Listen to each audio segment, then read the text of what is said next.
The new deal will see Tata transition to greener forms of steelmaking, which it says will secure the industry's future in Wales for years to come. It will cost around £1.25 billion, around 500 million of which is being paid by the UK government. But in modernising its operations, around 3,000 jobs will be lost. I was hoping it wasn't true, but obviously it is. Completely disgusted at the way that we've been treated as unions, that we've worked well together with Tata in the past, and it seems like they've just taken a different stance altogether now, which is not welcomed at all. The government claims this deal brings certainty to the British steelmaking industry. But for those workers now worrying about their jobs, it feels like everything is still up in the air. Well, as you can see, Stephen Kinnock joins me now from Westminster. Stephen, we'll get into the what could have been and what alternatives there may have been in a moment. But for first, big picture stuff. We hear that steelmaking is so important to Port Talbot and supports so many jobs. Just give us a sense of how important it is.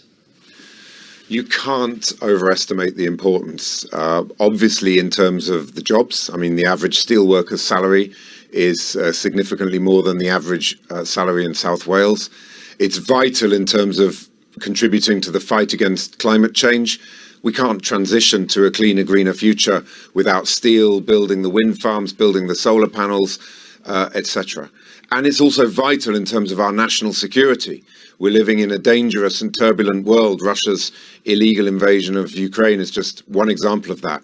So do we really want to be a country that is relying on steel being imported from potentially hostile states?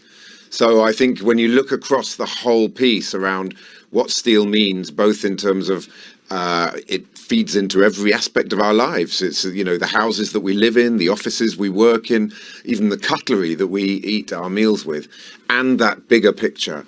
And of course, what it means to our communities. We're so proud that so much of Britain is built on steel that came from Port Talbot. We've got a great heritage to be proud of.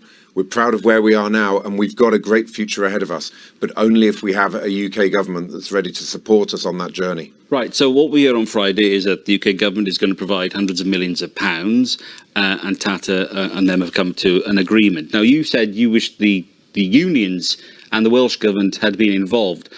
What difference would that have made? I think the key point here is about putting all of the eggs into the electric arc furnace basket. And that is a mistake, because electric arc furnaces can only make a certain part of the current order book and are not capable of making large parts of a potential future order book either. So by failing to really have a pathway for using different technologies like hydrogen, direct reduced iron, carbon capture and storage, they need to be in the mix as well, so that we can both protect the current order book and be ready to embrace the opportunities of the future. But unfortunately, Tata Steel and the UK government have put all their eggs in the electric arc furnace basket, as I said, and that's a huge missed opportunity and will lead to far more job losses than we were hoping we might be able to get through this. We know there needs to be change. We're not burying our head in the sand at all. We're ready to embrace this change, but it should be a change which enables us to compete internationally. And when you compare what European governments and, of course, the United States with the Inflation Reduction Act are putting into supporting their manufacturing sector, well, what this British government's doing is pales in comparison. Well, the UK government is providing hundreds of millions of pounds to Tata at a time when we know that the budgets are being stretched. Now, Tata is not a poor company, it is a very rich company. Why should the taxpayer be giving a single penny to them for Port Talbot? And if Port Talbot is so important, why don't they just nationalise it? Well, of course, Tata Steel is a company with its own profit and loss accounts within the Tata Group. But in terms of cost, what I would also say is, let's think about the cost of doing nothing. 4,000 men and women employed in that steelworks, probably 3 or 4 times more than that through the supply chains. So the cost of doing nothing would be astronomical compared to the cost of investing. Labour understands that. We are putting forward a £3 billion clean steel fund, of course, to be invested right across the UK. This wouldn't only be for Tata, but it would be a plan that is based on also giving us pathways to hydrogen. One of the biggest challenges we have is that across Europe, there are 23 hydrogen-based steel projects. Some are already making steel with hydrogen, and some are, in development. The British government has just launched a consultation on hydrogen in the summer. So while the rest of the world is racing around the track, we're still in the changing room putting our trainers on. So if it's so important to the infrastructure and the strategic importance to this country, why doesn't the next Labour government nationalise the steel industry again? I don't think it's a question of nationalisation. Steel is a highly competitive industry where you've got to be very agile, very versatile. I don't think that giving that responsibility to civil servants in Whitehall is the right one. You need people with real business acumen who are ready to move quickly and spot the opportunities of the future.